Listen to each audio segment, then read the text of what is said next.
Está no ar mais um Sebrae Previcast, espaço dedicado a falar sobre investimentos, previdência e qualidade de vida. Afinal de contas, o Sebrae Previdência é mais que investir, é cuidar.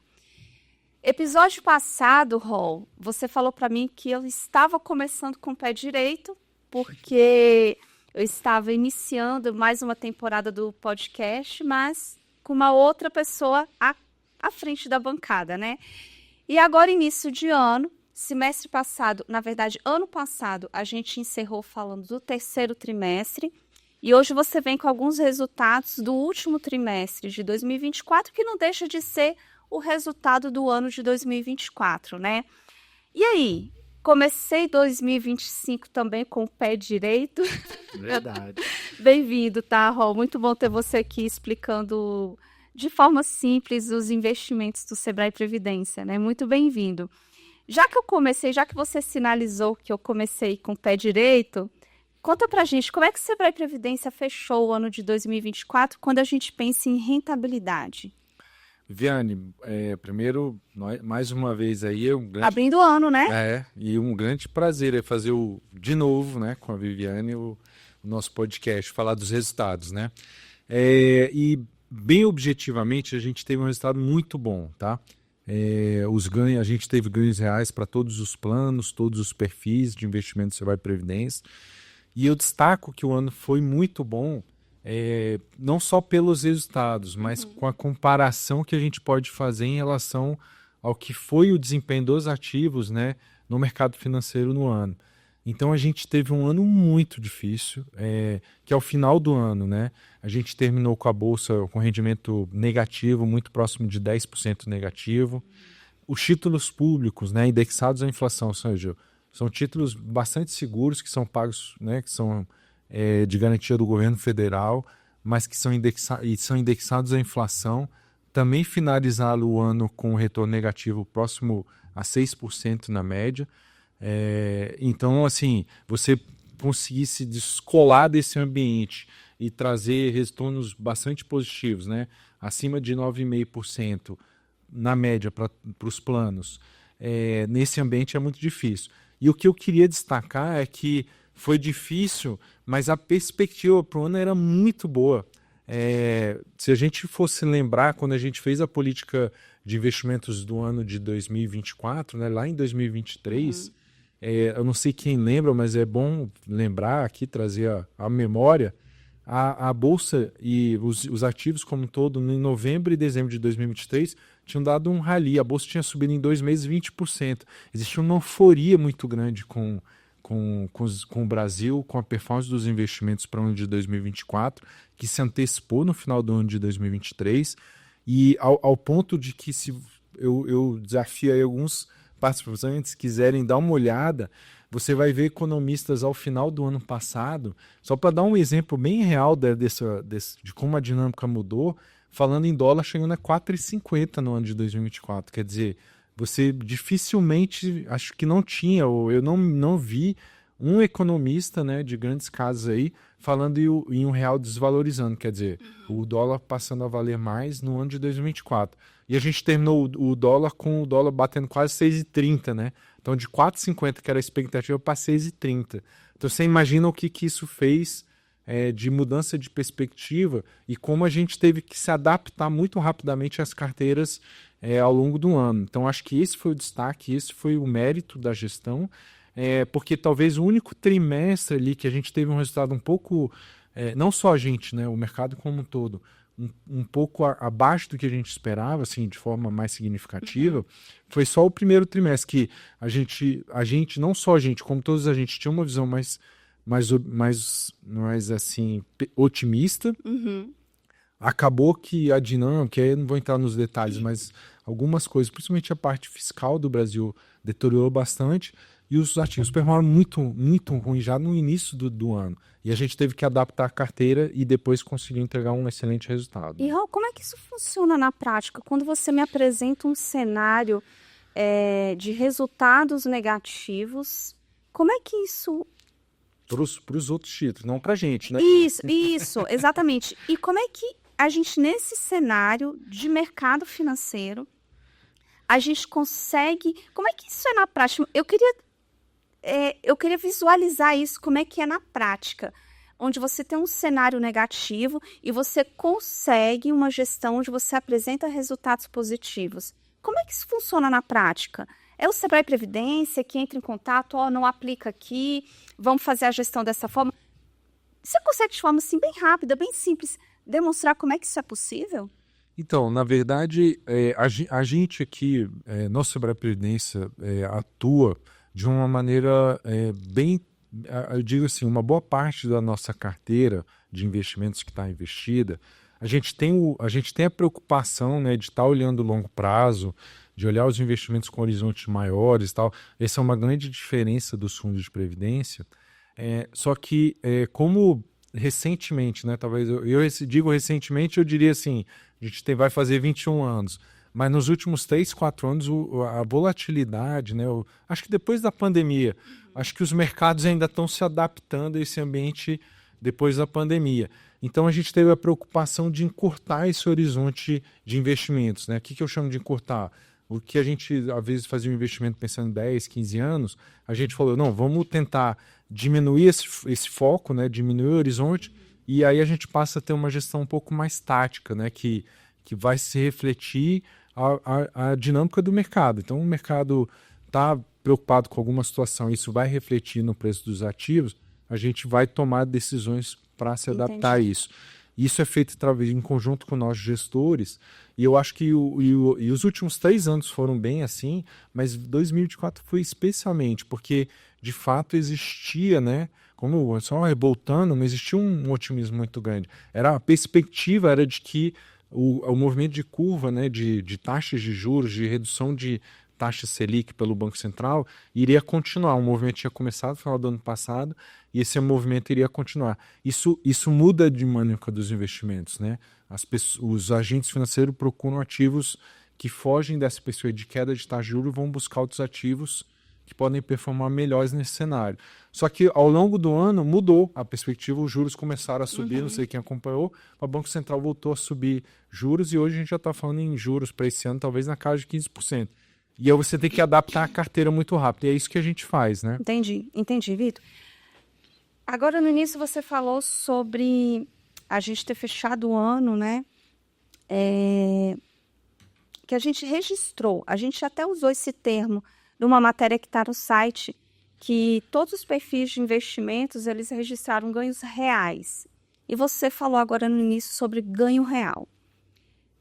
Você consegue colocar para a gente aqui, também de forma bem sucinta, o que é definir o ganho real? Isso acho que é o mais importante para a gente definir aqui, porque isso é relevante, né? O que o participante tem que ter a preocupação, na grande verdade, é dele manter, no mínimo, manter o poder de compra dele. Então, o que eu quero dizer com isso? Ele foi, né, abrindo mão de uma parte do seu rendimento e alocando na Previdência em contrapartida, né, para os planos patrocinados com a patrocinadora.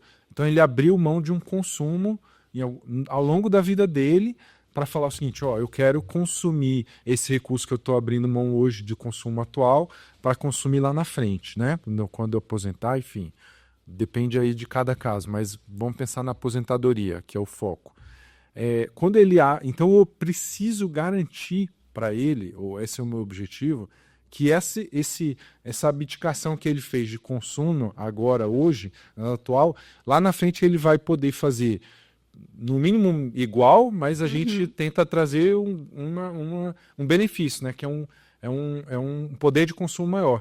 E é isso que a gente chama de ganho real. Ou seja, quando eu falo em ganho real, eu estou falando o seguinte, olha, aquele esforço que você fez de abrir mão de consumir no presente vai estar sendo recompensado porque lá na frente você vai consumir igual ou melhor, né? Quando eu estou falando de ganho real, e é isso que eu estou garantindo. Então, nosso foco é esse. E o ganho real, então, é o seguinte, eu estou garantindo um retorno acima do gasto, né, do custo do dinheiro no tempo, que é a inflação. Que a inflação corrói o poder de compra, né? Quando a gente fala, isso é bom deixar bem claro, quando a gente fala que a inflação é 5% no ano, quer dizer que se você pegou o seu dinheiro, tirou do banco, botou num colchão, né?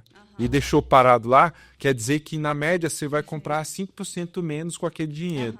E o que a gente tenta fazer aqui, e tem conseguido, isso tem sido... Ou seja, o mesmo R$ 100 de hoje não pode ser o mesmo R$ 100 de amanhã. E eu tenho que garantir os 5% que desvalorizou a moeda e mais um ganho real. É isso que a gente consegue. Perfeito, obrigada pela aula. Vitor, olha só. A gente também percebeu, a gente até divulgou ao longo do ano que o Sebrae Previdência, ele aumentou a exposição dele, né, dos investimentos lá no exterior. Quais foram os benefícios dessa estratégia? Essa foi uma estratégia que a gente sempre pode usar, né, mas a legislação limita a 10% da carteira, né? Existe uma legislação do segmento de previdência privada que limita a 10% essa exposição. E a gente usa a nossa estratégia em alguns momentos específicos. Uma é quando, de fato, a gente vê uma perspectiva muito clara de um investimento que, às vezes, eu não tenho aqui, principalmente um setor. Vamos pensar um exemplo assim, um setor de tecnologia, que o Brasil não é... Quer dizer, a gente não tem grandes empresas assim de nome mundial, internacional, que se destacam, né? Já, se você for lá fora, nos Estados Unidos, você vai ver empresas do setor de segmento de tecnologia que são referências em muitas áreas. Então, a gente pode aproveitar isso fazendo esse investimento exterior. Esse é um foco, a gente buscar essas oportunidades. A outra, que foi talvez o foco principal desse ano de 2024, foi olhar para um ambiente de diversificação mesmo. Dado que aqui o cenário, né, que, como a gente comentou, começou a se deteriorar as perspectivas, a gente começou a olhar, olha, eu acho que tem outros países, né, ou eu posso buscar outras estratégias de investimentos que não tem no Brasil, ou a diversificação geográfica mesmo, para tentar diminuir as turbulências daqui que o mercado está tendo. Então a gente usou essa estratégia de forma eficiente. Obviamente que a gente não usou os 10%, porque foi fazendo isso ao longo do tempo, e ao longo do tempo o dólar foi subindo, então a gente ficava fazendo isso com cautela. Poderia ter sido até melhor, mas foi uma boa estratégia, ajudou nos resultados e principalmente diversificou, criou uma diversificação geográfica, né? Quer dizer, eu não estou mais só olhando para o desempenho dos ativos no Brasil, mas do mundo todo, né? Show. Vitor, bora entrar agora nos planos, né? A gente fez um panorama aí, deu uma geral sobre como o Sebrae Previdência se comportou. Vamos falar agora do Sebrae Prev, do plano Sebrae Prev, o nosso plano que é dedicado, ele é dos empregados do sistema Sebrae, né? É um plano patrocinado. A gente colocou também lá no site que no consolidado, o resultado bruto da carteira de investimentos, lá no mês de dezembro, ele ficou em 0,72% e no acumulado do ano, 9,57%. Fala um pouquinho sobre o plano Sebrae Prev, sobre o patrimônio dele. Eu vi que o plano Sebrae Prev, ele registrou 9,60%. Fala um pouquinho, porque o plano Sebrae Prev, ele tem a opção de 3 perfis de investimentos. Fala um pouquinho, fala diretamente aos participantes do plano Sebrae Prev, como é que foi o resultado do plano deles. Então, como eu falei, né, o resultado foi excelente, principalmente considerando o cenário.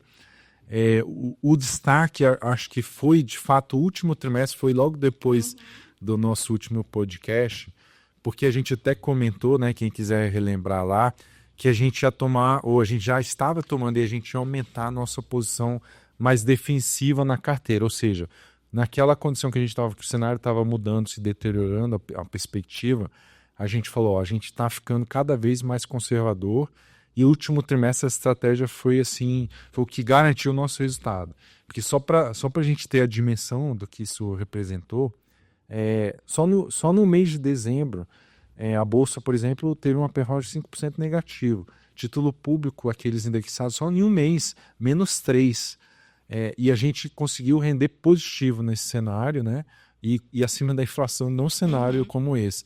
Então é porque a gente falou, bom, esses ativos já era uma perspectiva ruim, a gente não elimina completamente, a gente não sai completamente, por exemplo, um perfil arrojado, ele não vai sair totalmente da bolsa, mas ele vai reduzir as exposições, né, no momento que a gente acha que tem mais riscos e eventualmente focar em empresas que são mais alocações, né, de compra de ações, porque o perfil pede isso, né? De empresas que são mais defensivas e mais resilientes nesse cenário. Então é isso que a gente faz, e isso é de maneira tática.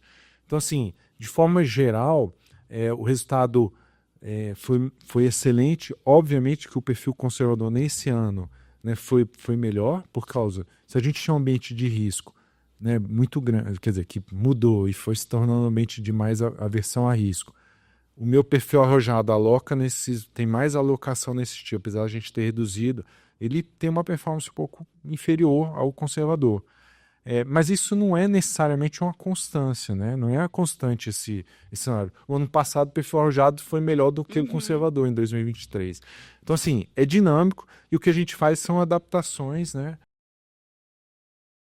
Dentro do que o perfil se propõe a fazer, consiga navegar dentro do ambiente que ele está, né? O objetivo dele que ele está tentando buscar, né?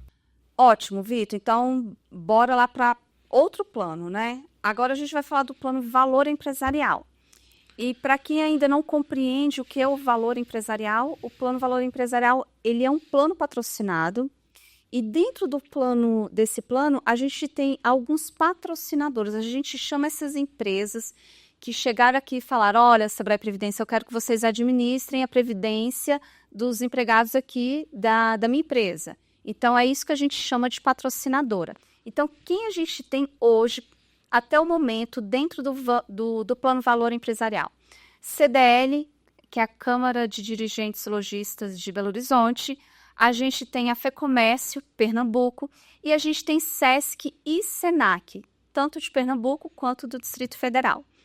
Então, explicando um pouquinho sobre o empresarial, fala um pouquinho sobre o rendimento, sobre o patrimônio. Eu não sei se você tem aí, mas 15 milhões hoje. E é um plano recente, né, Vitor?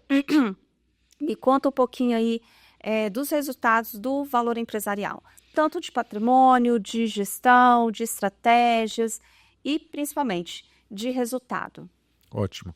Então, como você falou, a gente, aqui no Sebrae Previdência, quando a gente cria um plano, a gente cria pensando justamente na característica daquela massa que está sendo criado, constituído o plano, e principalmente a gente olha, vamos dizer assim, o patrimônio com que a gente está lidando. O patrimônio vai sendo alterado ao longo do tempo. No plano valor empresarial, especificamente, quando a gente contratou, quando os patrocinadores nos contrataram para administrar esse plano, né, que não são os patrocinadores, que é o do Sebrae, eles pediram que a gente iniciasse o plano, pelo menos num primeiro momento, de uma maneira bastante conservadora. Certo. Então a gente focou, de fato, características que a gente faz na gestão do nosso perfil conservador e adotou porque esse foi um pedido dos patrocinadores. Então esse plano apresentou um rendimento ali muito próximo, na verdade 10,50, um rendimento bruto no ano de 2024, que foi excelente, né? A inflação, lembrando do ganho real, né? Foi 10,50, quando a inflação de, se não me engano, 4,90. Eu estou sem a colinha aqui, mas 4,71 se for medido pelo IPCA 15, né? Então, assim, um ganho real quase que dobrou, né? Então, a característica desse plano permitiu que ele tivesse essa performance que foi solicitado, sim. Já, por exemplo, o Sebrae Prev, a gente oferece as oportunidades, como é um plano que tem patrimônio maior, né? Então, pelo fato de eu ter um patrimônio maior, eu consigo adotar estratégias diferentes que eu tenho mais recursos para fazer isso e diluir os custos referentes a esse processo. Quer dizer, ao abrir mais oportunidades, obviamente que eu tenho um pouquinho mais de custo para administrar isso. Então, o plano de Sebrae Prev, ele permite que eu ofereça ao participante a decisão de escolher o melhor perfil para o seu apetite de risco. Vitor, agora a gente vai falar do terceiro e último plano do Sebrae Previdência, que é o valor Previdência. E aí já também vou fazer uma breve explicação aqui sobre o valor Previdência. Quando você entra lá no site do Sebrae Previdência, a gente encontra algumas nomenclaturas, né? A gente encontra família, a gente encontra FENACOM, CORECOM e OPBB. O que são essas siglas, né? A gente chama de instituidores. Diferente do patrocinador, né, que a gente acabou de falar, que patrocina parte, o participante contribui, aí vem o patrocinador e contribui com o valor. Esse é um plano instituído, onde o nosso participante ele faz a sua contribuição e é ele que é o responsável por acumular reserva, né? Então, se você é FENACOM, CORECOM e OPBB ou está no Família, você é o plano Valor Previdência. Com o tempinho, a gente vai fazer uma campanha de comunicação, a gente vai a gente vai ter um site novo, né? Isso tudo vai ficar muito mais claro, muito mais dinâmico, muito mais objetivo para vocês. Então, Vitor, bora falar agora diretamente com o participante do Plano Valor Previdência. Fala um pouquinho sobre a gestão, sobre o patrimônio e quanto que ele rendeu no ano de 2024. Bacana. Então, Viviane, muito boa essa pergunta, porque acho que, até lembrando a pergunta anterior, que a gente fala da diferença dos mandatos, né? Quando é constituído um plano, né, ele tem para atender a uma certa característica. E qual é a característica que a gente observa no plano Valor Previdência? Inicialmente ele foi constituído para atender aos familiares do Sebrae Previdência. Verdade. Do Sebrae. Do Sebrae. Dos colaboradores do Sebrae. Foi um anseio, um desejo. Que a gente chamou de plus, tinha o plano família, né? Isso.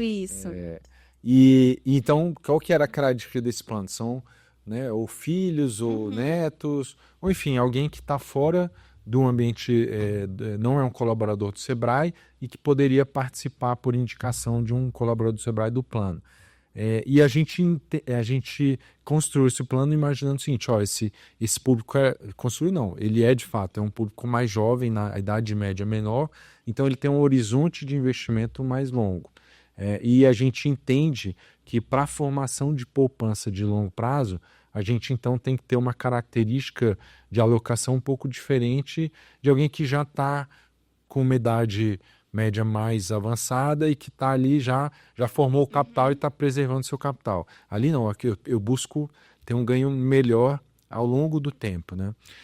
E depois foi entrando os novos instituidores que também mostraram esse desejo, né? Que também olharam aquele plano e falaram, isso que eu quero oferecer a oportunidade para os meus parceiros ou colaboradores, enfim, é um mais amplo, com essa característica. Lembrando que esse plano, ele não, né, só reforçando, ele não tem a contribuição de um patrocinador. É um plano instituído. Então, mais ainda, o depósito do participante depende única e exclusivamente do esforço dele. Então, é necessário que a gente tenha, de fato, um horizonte de investimento de mais longo prazo, que a gente possa aproveitar oportunidades mais diversificadas e mais de longo prazo para trazer o máximo de renda. A gente busca isso, né? O máximo de renda é possível, dado que ele não tem, vamos supor, o apoio, né, de um patrocinador. Então, esse perfil, a gente chama que ele tem a característica do perfil moderado, que a gente adota para o Sebrae Previdência. Ele não é exatamente a mesma carteira, mas ele compartilha das características, ou seja, ele pode alocar um espectro de classes de ativos, né, que a gente chama mais amplo. Então, essa é a característica do plano Valor Previdência. Tá. Só recapitulando, o resultado dele ficou e ele registrou 9,50. Sim. Foi isso, né? 50 milhões de patrimônio, mais ou menos, 50 que a gente milhões tem. De patrimônio. Certo. Ok, falamos dos planos. Bora falar agora sobre uma informação que eu peguei. É um relatório gerencial de previdência complementar. Ele foi publicado pelo Ministério da Previdência Social e ele faz um comparativo entre as entidades fechadas de previdência complementar e as entidades abertas. O Sebrae Previdência é uma entidade fechada, né? E uma entidade aberta, a gente pode dizer que são bancos, instituições financeiras. Sim. Tá. Esse relatório me chamou bastante atenção, Rol, porque a gente está bem na caixinha de que foi melhor. A gente tem aqui um registro de 2015 até setembro de 2024 de uma rentabilidade de 167,6%. tá, das entidades fechadas, enquanto as entidades abertas renderam em torno de 121,1. Eu só queria que você colocasse para a gente qual o motivo dessa diferença entre uma aberta e uma fechada. O que você acha o que culminou essa diferença, né, positiva no caso para a gente que está ali no campo das fechadas? Acho que são 2 pontos, mas eu vou focar primeiro que eu acho que é o mais relevante. E tem até relação com as perguntas anteriores, né, que a gente tratou no nosso episódio. Quando se constitui um plano, né, de previdência, lembra que a gente está focando no objetivo. Qual é o objetivo daquele plano, né? E é isso que o participante tem que entender, né, para poder tomar a sua decisão. Então vai ter um plano que vai correr um pouco mais de risco, vai ter um plano que tem horizonte de investimento mais longo, vai ter um plano que é mais ultraconservador, enfim, você tem as características dos planos. E o que a gente entende que faz muita diferença o plano fechado? Primeiro, ele vai customizar aquela gestão de recursos para aquela massa que formou aquele grupo lá de participantes. É como se fosse um condomínio, vamos dizer assim, ó. Aqui eu tenho os funcionários do Sebrae, aqui eu tenho do Sesc Senac, FEComércio, CDL, e aqui eu tenho o público em geral. Então, o que acontece? A gente customiza com essas características. Então, a gente estuda aquelas massas de participantes, idade média, a gente conhece melhor o perfil de investimento de cada um e consegue customizar para que atender o benefício, quer dizer, o objetivo daquele grupo. Então, acho que isso faz total diferença. Quando você vai para um plano aberto, geralmente o plano aberto ele vai oferecer de tudo. Ele vai oferecer o plano que só tem renda variável, que é bolsa, vai ter plano que só tem lá tem o plano que eventualmente só faz investimento exterior ou só faz, enfim, ele tem uma massa e é na verdade o participante que imagina que a instituição ela não sabe, ela não tem controle daquela massa do que ela vai fazer. Ela só orienta assim, ó, aqui eu vou fazer bolsa e aqui eu vou fazer renda fixa. É muito simples assim a divisão às vezes, a marcação.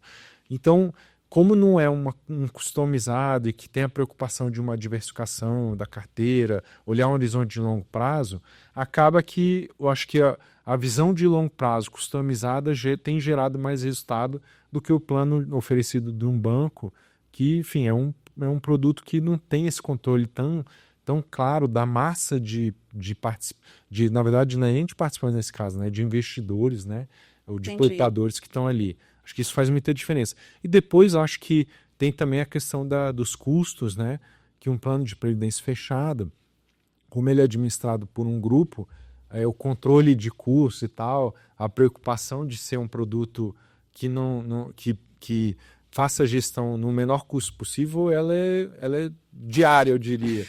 E num banco não, você tem a visão de pagar o custo, mas também de rentabilizar o agente que está provendo então tem um quê de gerar renda para alguém, não só para os investidores daquele plano, né? Mas para quem é dono daquele produto. Aqui não, o dono é o participante, né? Perfeito. Rô, bora encerrar? Caminhando aí para a última pergunta.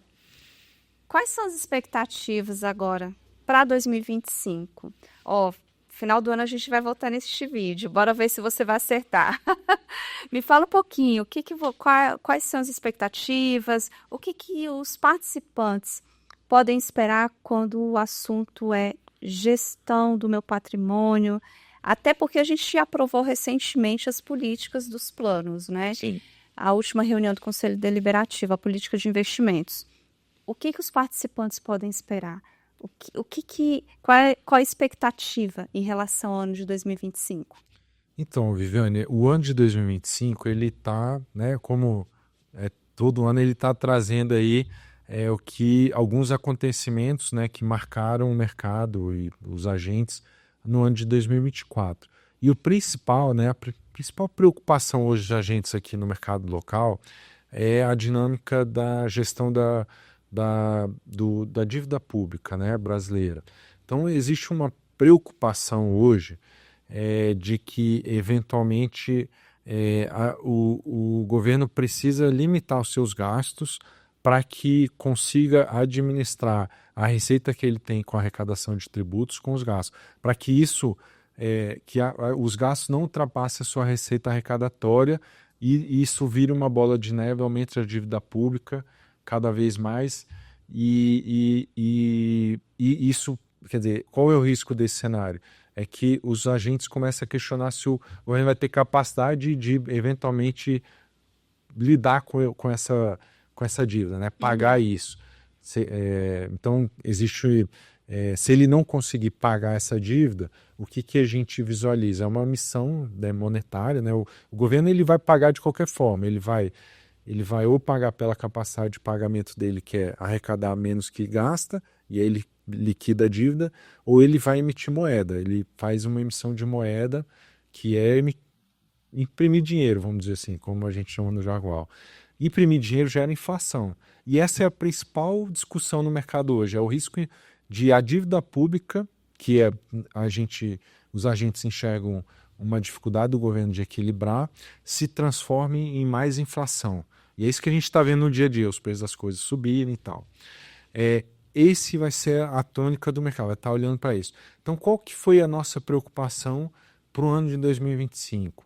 Ficar acompanhando o desenrolar dos avanços aí no Congresso, de uma eventual mudança das regras fiscais, aí como o governo vai administrar suas contas, e proteger justamente o participante de perda de valor de compra. Então, a gente está focado em garantir um ganho real para os participantes e a nossa alocação é basicamente para isso. A gente está, então, focando em instrumentos financeiros que permitam que a gente, já no nível de juros bastante elevados, garanta os ganhos reais para os participantes no ano que vem. Porque, como a inflação deve ser uma preocupação, então a gente não quer que a gente tenha uma performance muito abaixo não, nem perto da inflação. A gente tem que superar esse desafio aí que é ganhar da inflação para o ano que vem.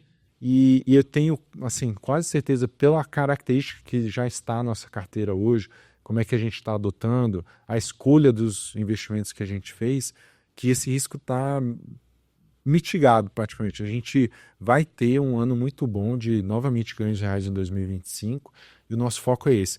E se eventualmente tiver uma melhora do ponto de vista fiscal, a gente pode mudar um pouco a carteira e tentar buscar ativos aí de maior risco para uma rentabilidade ainda maior.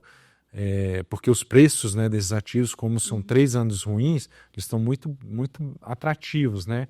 Mas eles precisam de um momento certo para a entrada. Então o foco é esse, é garantir, preservar o poder de compra ano que vem. A gente está muito bem posicionado e a inflação é um risco para esse próximo ano, né? Perfeito. Rô, obrigada. Eu acho que é sempre um desafio falar de investimentos, né? E eu quero fazer um convite aos participantes que estão acompanhando, que acompanharam até o final, que interajam mais com o Sebrae Previdência, principalmente quando o assunto é investimento. Então, eu deixo aqui o meu muito obrigada. Beleza. Muito bom saber que a gente começou bem o ano de 2025. E eu quero que, ao longo dos próximos meses, Rô, você apareça mais lá no Instagram. A ideia é que a gente comece a falar do tema investimentos, mas de forma mais dinâmica, onde a gente consiga trazer aquelas dúvidas mais frequentes dos participantes. Estou pensando em abrir uma caixinha, tá? Para você responder, para você colocar a sua cara lá e conversar diretamente com os participantes. Então, isso faz parte de um projeto da comunicação, de fazer com que esse assunto fique atraente, fique legal, uma coisa gostosa. Né? Fique leve, né? Afinal de contas, a gente está falando do nosso dinheiro, né, gente? Então, é muito bom saber como o nosso dinheiro está sendo administrado. E ninguém melhor aqui dentro para falar sobre isso do que o nosso diretor, Vitor Rô. Então, Rô, já fique intimado. Agora é um compromisso público. Não, eu super topo o desafio, mas é difícil, né? Para a gente que está no dia a dia, transmitir essa dinâmica, eu sei. E eu vou me esforçar cada vez mais. E é um desafio para a gente, profissional da comunicação, né? Fazer algo tão complexo que é falar de investimento, mas é possível, sim, a gente trazer isso para uma linguagem mais fácil. Então, este é o desafio da comunicação. Espero você no Instagram. Raul, muito obrigada. Obrigado não, obrigada. Gente, muito obrigada. Que fique aqui, assim, o desejo de aprender mais e de saber mais sobre investimentos. Acompanhe a gente não apenas aqui no canal no YouTube, mas acompanhe também nas nossas outras redes sociais. A gente tem o Finanças Check, que é o nosso perfil de educação financeira e previdenciária, e a gente também tem o nosso perfil institucional, onde a gente traz informações sobre o Instituto e também sobre o plano. E lá a gente fala muito sobre os resultados dos investimentos. Sempre que sair um resultado, a gente coloca lá no Instagram. Tá bom? Um 2025 lindo para mim, para você, para a gente, com muita rentabilidade, tá bom? Obrigada. Valeu. Gente, um abraço e até o próximo Sebrae Prevcast.